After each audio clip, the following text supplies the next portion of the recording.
The bus smelled like tired people and cheap air freshener, lemon-scented lies fighting hard against Lego sweat and danfo dust.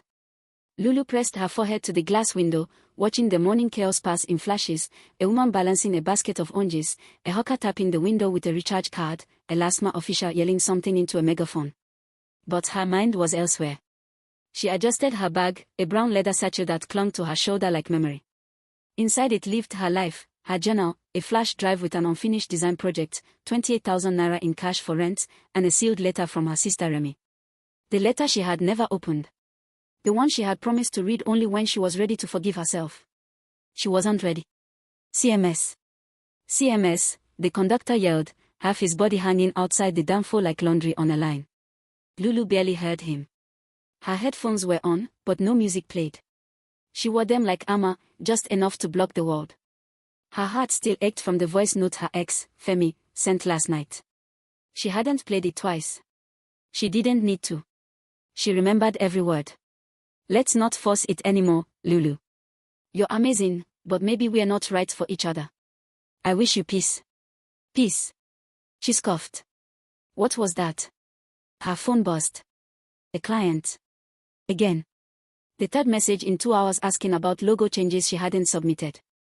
Lulu had a strict, no work on weekends rule, but Lagos didn't respect boundaries, and clients certainly didn't care if your heart was freshly broken.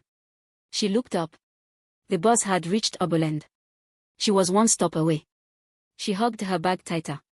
Oh, madam. Shift now, someone backed beside her. She mumbled sorry and adjusted her leg, pulling her brown pleated skirt closer to her knees. The danfo jolted to a halt at CMS. Lulu stood up quickly, wobbling a little as the vehicle shook. She made her way to the door, stepping carefully over a leaking container of oil and someone's half-eaten roasted corn. The conductor stretched a dirty hand to help her down, but she waved it away. She touched the ground. And in that single distracted moment, checking her phone, dodging a hawker, and fixing her slippery sandal strap, she forgot her bag. The danfo moved on. Lulu walked 3 steps before she froze. Her back was too light. Her hands were empty. She spun. Her eyes widened. No, no, no. The bus was already in motion, melting into the sea of yellow and black chaos. She ran a few steps, heart in her throat. Driver. Wait. My bag. But the conductor had already jumped off to pick new passengers. Another danfo had blocked her view. Her voice was swallowed by horns and engine growls. Gone. Her bag was gone. She stood on the sidewalk in shock. It wasn't just a bag. It was everything. Her money. Her client's work. Her memories. And Remy's letter. That thought made her knees buckle slightly. Her sister's letter, sealed, waiting. Now floating in a stranger's lap or worse, thrown out. People passed her without stopping. A man pushing crates muttered, "I beg, shift," as he wheeled past. A woman selling akara glanced briefly at her stunned face and shook her head. Lulu sat on a low cement barrier and buried her face in her hands. Her eyes burned, but she refused to cry here. She took a deep breath and began retracing her steps. She asked the conductor she'd seen earlier. He shrugged.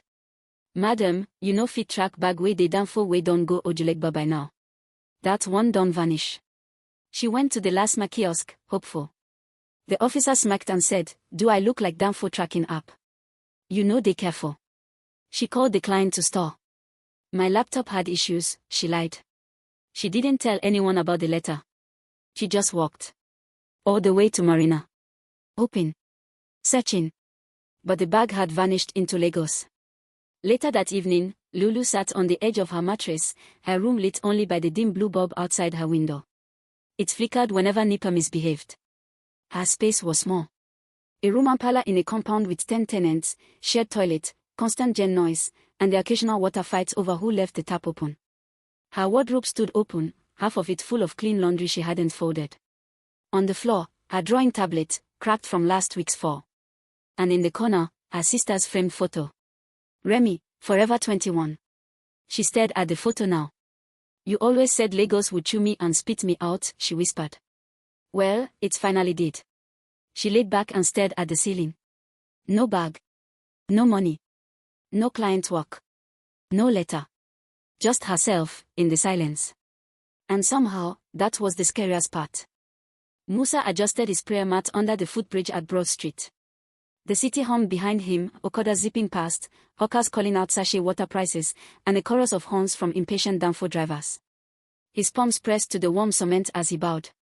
His eyes shut, his mind clear, if only for 5 quiet minutes.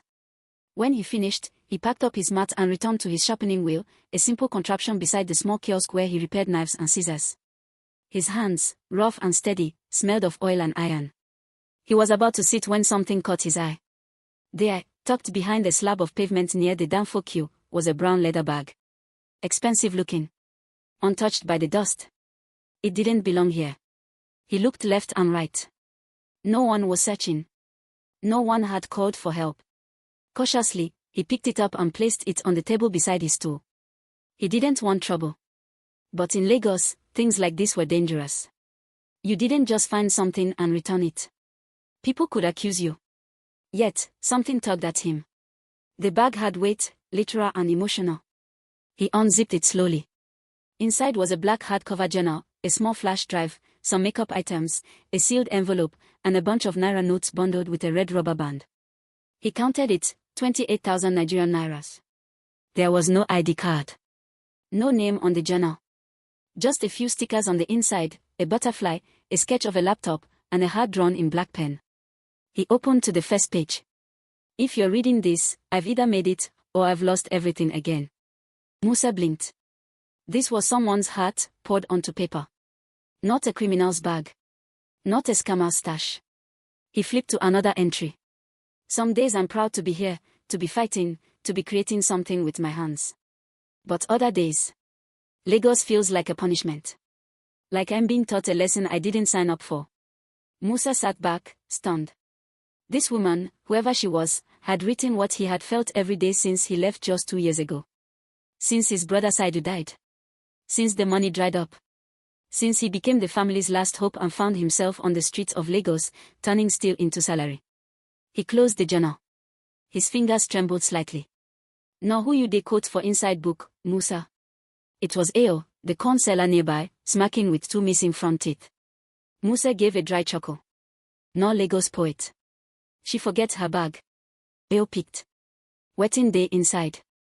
Nothing for you, Musa replied, zipping it. He stared at the sealed envelope. To Lulu, read when you feel lost. So, her name was Lulu. He wouldn't open it. He couldn't. That letter was sacred. Maybe from a lover. Or a sister. Or a parent. Whatever it wasn't for him. But he wasn't ready to let the bag go, either. That night, Musa sat on a low stool, lamp flickering above his head, writing on a piece of old cardboard. Dear Lulu, I saw your words. You don't know me, but I understand. Many of us feel lost. I sharpen knives to feed 5 mouths. My brother died, and some days I wonder if I'm wasting time here. But reading your journal made me feel less alone. So thank you. I hope you find your way. Musa. He folded it carefully and slid it into the journal's back pocket. He tied the bag in a black nylon, tucked it under his bench, and whispered to himself. I no go let Lagos swallow this one. The next morning, Musa stopped a delivery boy he knew, young David, always rushing around Yoba. You dey go island today? Musa asked. David nodded, mouth full of bread. 6, why? Musa handed him the wrapped bag. If you pass through any nurse or café people, give them this. Somebody they look for David frowned. You want dash bag to random nurse. Just give to person wey fit help. You go know when you see David shrugged. If them slap me say no bomb. Tell them say Musa send Make them read the journal inside. David didn't fully understand. But Musa had been kind to him many times. He wasn't about to argue. And besides, Lagos had taught him that sometimes, strangers show up with just enough kindness to make the day better. By 1 p.m., David sat at a small booker in Yoba, waiting for his next pickup. The bag was still with him, tucked under the table. A nurse in blue scrub sat nearby, sipping malt and flipping through Instagram. He hesitated. Then cleared his throat. Auntie. Abeg, you saw be any Lulu. Somebody lose bag. Make I give you. The nurse looked at him warily. You dey mad. David raised both hands. No wetin Musa say make I do. I know thief. Oh. Just check inside. She glanced at the black nylon, then back at him. The name Lulu stuck in her mind. Bring that nurse. Her name was Tina. And as her hands touched the leather strap, she didn't know it yet, but her life, like Musa's, was about to shift. The hospital corridor hummed with fluorescent light and quiet sighs. A ceiling fan turned lazily, its rhythm slower than Tina's heartbeat. The walls, once white, now were the color of old paper, faded by years and fatigue. It was her third night shift in a row at St. Grace Memorial, a small private clinic tucked behind the noise of Yoba Market. Most of the patients were stable. The emergency room had gone still. And Tina, 26, finally had 5 minutes to sit. She eased into the metal bench outside the nurse's station, her knees aching beneath her scrubs. Her braids were tied in a high puff, held back by a loose pink band. Sweat had gathered along her temples. She wiped her forehead with the edge of her uniform. In her lap sat a strange package, a black nylon bag, handed to her earlier by a restless delivery boy who insisted it belonged to someone named Lulu. Just check journal day inside. You go understand, he had said before darting off like he'd stolen something. Tina had almost tossed it in lost and found. But something about the name stuck. Lulu. It felt familiar. Or maybe it just sounded kind. She untied the knot and pulled out a brown leather satchel. Its surface was smooth, but worn in a way that said this bag has lived. She opened it slowly, half expecting an unpleasant surprise. No sneaks. No charms. Just a journal, a flash drive, some cash, and a sealed letter with the name Lulu written in neat cursive. Tina held her breath. Curiosity 1. She opened the journal. The first entry she saw was dated nearly 6 months ago. Remy told me Lagos is like a pot of boiling beans. If you don't stir often, it burns. Some days I'm the spoon. Other days, I'm the smoke. Tina laughed. Loud enough that a fellow nurse peeked from the duty room and frowned. Nothing, Tina mouthed. She read more. I feel like I'm always chasing something, money, peace, approval. I'm tired. Everyone says, don't give up, but no one says what to do when you're just tired. Tina's hand trembled slightly. It was like reading her own thoughts. Her own fears.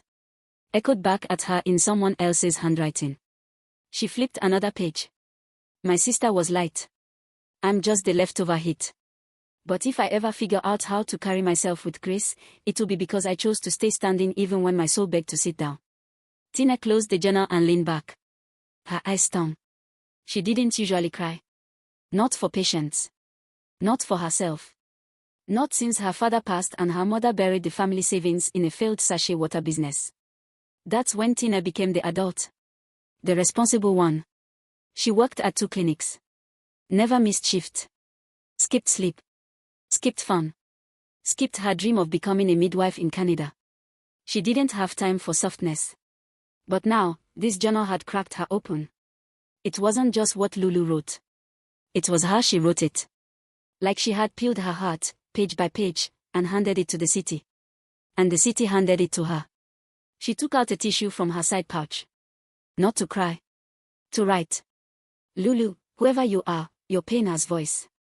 And that voice speaks for many of us. I'm sitting on a bench in a hospital that barely pays me, reading the words of a stranger who somehow knows me. Thank you for not hiding. You made me feel seen. Tina. She folded the tissue, carefully tucked it inside the journal, and zipped the bag shut. The next morning, as the sun crept into Yoba with a tired yawn, Tina stood at the BRT stop. Her shift was over, but her heart still buzzed. She clutched the bag tightly, unsure of her next move. That's when she noticed the café across the road, Cup and Soul. The name sounded warm. Familiar. Maybe even a place where someone like Lulu would write journals and sip overpriced tea. She crossed the road and stepped inside. The scent of roasted beans hit her first. Then the coolness. Then the soft hum of Afro jazz. Behind the counter stood a waitress with a name tag that read, Zara. Tina hesitated. This might sound weird, but someone lost this bag. There's a journal inside. I think it belongs to someone named Lulu. Zara raised a brow. A journal. Tina nodded. She writes, beautifully. But broken, you know. Zara reached for the bag slowly, as if it were made of glass. Tina smiled. I hope you can help it find its way home. And just like that, she left. Zara opened the journal later that day. And the bag's journey, like a whisper across Lagos, continued. Zara wiped down the cafe counter with slow, practiced strokes, even though it was already spotless. Cup and Soul had just opened for the day, and the usual morning buzz hadn't started. The aroma of fresh coffee mingled with cinnamon and soft jazz. Sunlight spilled through the large front windows, casting warm golden stripes across the wooden tables. She loved mornings like this, before the noise, before the crowd, before Lagos remembered it was in a rush. On the stool beside her sat a brown leather bag. Zara stared at it. It had been left in her care by a nurse with tired eyes and a voice full of weight. The woman said someone named Lulu had written a journal inside. Zara had planned to give it to the manager, but something held her back. She reached for the zip and slowly opened the bag. There it was, the journal. Worn edges. Ink stains. A sticker of a butterfly on the front. Zara flipped to the middle and began to read. There are days when I feel like the only real thing I own is my fear. But I hold on to it like it's treasure, because even fear means I still care. Still dream. Still try. Zara's breath caught. She turned the page. If I disappear tomorrow, no one will know I once designed logos that made strangers smile. That I tried. That I carried my grief in silence like a mother carries her child on her back, hidden, but heavy. Zara blinked, eyes welling with quiet emotion. She worked this job to fund her fashion dreams. But Lagos had a way of burying dreams in bills, tired knees, and closing shift. She flipped to the back and saw a tissue note. Thank you for not hiding. You made me feel seen. Tina. And behind it, a second note. Reading your journal made me feel less alone. Musa. 3 strangers, connected by one lost bag. Zara's heart raced. This wasn't just a forgotten item. It was a message in a bottle, floating through Lagos, touching hearts one stop at a time. She reached for her phone. Opened TikTok.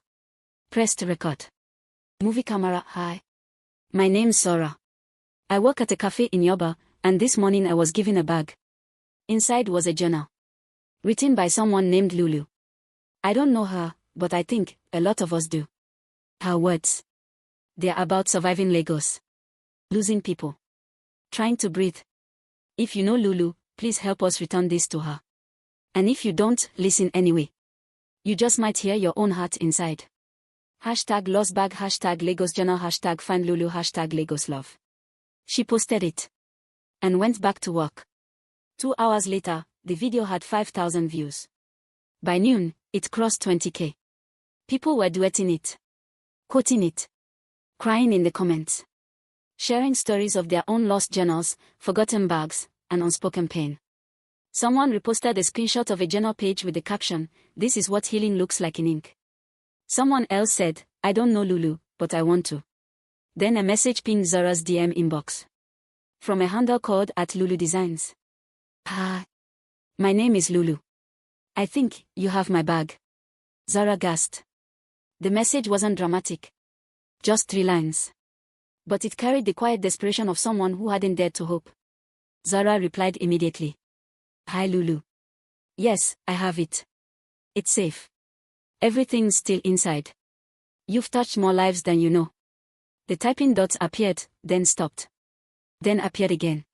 Lulu finally responded. Can I come today? I live in Lekki phase 1. I'll take a bike. I need to hold it again. Zara smiled. We'll keep it warm for you. An hour later, Lulu walked into the cafe. Zara knew it was her even before she introduced herself. She had the look of someone who had just survived the storm, wind-blown hair, quiet eyes, and shoulders that carried more than just weight, they carried stories. Their eyes met. Zara stood. Lulu walked to the counter. And then, she burst into tears. Not the loud, wailing kind. No. Silent. Shaking. The kind that comes when something you thought was gone forever returns, not just whole, but richer. Zara reached under the counter and pulled out the bag. Lulu took it like it was made of glass. She held it to her chest. Then she opened it. The journal. The letter. The money. Everything was still there. And then, the notes. She read Musa's. Then Tina's. And then Zora's own. Each word like a thread stitching her broken places together. Thank you, Lulu whispered. Zara smiled. It wasn't just me. Lagos carried you. They sat in silence for a while. Then Lulu said, "May I buy you tea?" Zara laughed. "Only if you tell me how this all began." Outside, the city kept roaring. Traffic flowed. Horns blared. Danfos weaved through lanes like dancers in chaos. But inside a cup and soul, a kind of peace settled. Two women. One journal. A bag full of stories. And a city that, somehow, had become part of the healing. Later that night, as Lulu sat in her room once again, with her journal back on her lap, her rent money beside her, and her sister's unopened letter finally clutched in hand, she turned to a fresh page. She wrote, "I thought I lost something. But what I really did, was find proof that even in a city built on hustle and heartbreak, kindness still lives. It hides in strangers. In nurses. In men who sharpen knives.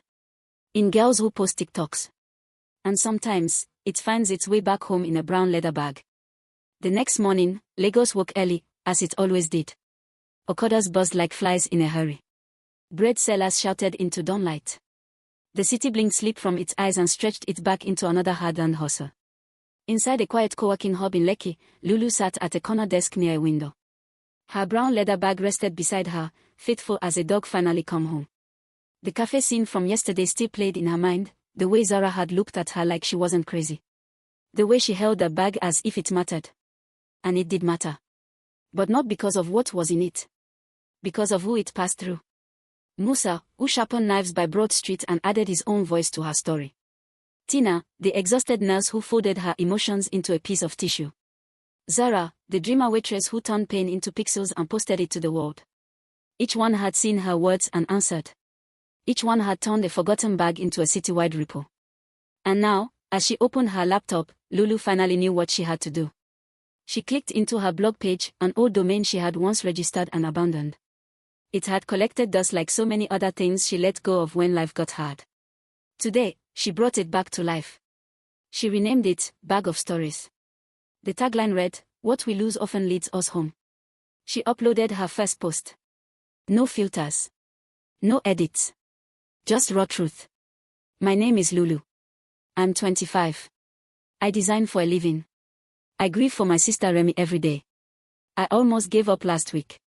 But Lagos, yes, noisy, brutal, unpredictable Lagos, gave me my story back. Through strangers. Through grace. Through a bag that went on a journey I couldn't have planned." She paused. Then added, "This space is for those who've ever lost something and wondered if they could ever feel whole again. Your pain matters. Your stories matter. Write them. Send them. Share them. You never know who you might save." She clicked publish. And breathed. A soft knock tapped at her desk. It was Dora, the receptionist. "Someone's here to see you," she smiled. Said she's, the nurse. Lulu stood up immediately. A few seconds later, Tina walked into the room, this time not in scrubs, but a yellow sundress. Her afro puff had been let down into curls that framed her face. They hugged without a word. Followed by Musa, who arrived an hour later, awkwardly holding a bag of suya and a shy smile. And finally, Zara, carrying a notebook and 2 small cupcakes. No one told them to come. But they had all felt it. That something had begun. Something soft. Something true. They sat on cushions around Lulu's workspace, laughter bubbling, stories spilling like soft drinks. They talked about fear. About money. About loneliness in a loud city. About dreams buried but not forgotten. At some point, Lulu stood and brought out a small brown envelope. Remy's letter. The one she had refused to open for 2 years. She sat on the floor. The others quieted. She unfolded it with trembling hands. And read aloud. "My dearest Lulu. If you're reading this, it means you're still fighting. I always knew you were the stronger one. I just got to leave early. I don't know what you're going through, but I do know this, you carry light. Even on the days you don't see it. Even when the world tries to convince you otherwise. You will lose things. Some that break you. Some that save you. But always remember, loss is not the end. Sometimes, it's just the city taking you the long way home. Love. Remy." The room was silent. Not because they had nothing to say. but because everything had already been said. By Lulu. By her bag. By the city. Later that evening, as they all walked out of the building together, the sun cast a golden glow over Lekki rooftops. Lulu looked at the others. Would you mind if we kept doing this? Doing what? Zara asked. This, Lulu said, gesturing around. Meeting. Talking. Writing. Building something bigger than just me. Muse nodded. We need a place to drop our weight. Tina smiled. And pick up others. Zara raised her cupcake. To bag of stories. They laughed. Clinked wrappers. And walked into the city together. 2 months later. The blog had 40,000 subscribers. Not because Lulu was famous. But because she was honest. People across Nigeria and beyond began sending their own journal pages. Stories of grief. Joy. Struggle. Breakups. Boda drivers who returned lost phones. Women who forgave mothers. Brothers who came out to fathers. Market women who survived cancer. Each post was tagged with a small brown bag icon. Another story found. One day, Lulu got an email from a university in Ibadan. They wanted to include her blog in their Modern African Literature course. She smiled and replied with just 3 words. It all began, lost.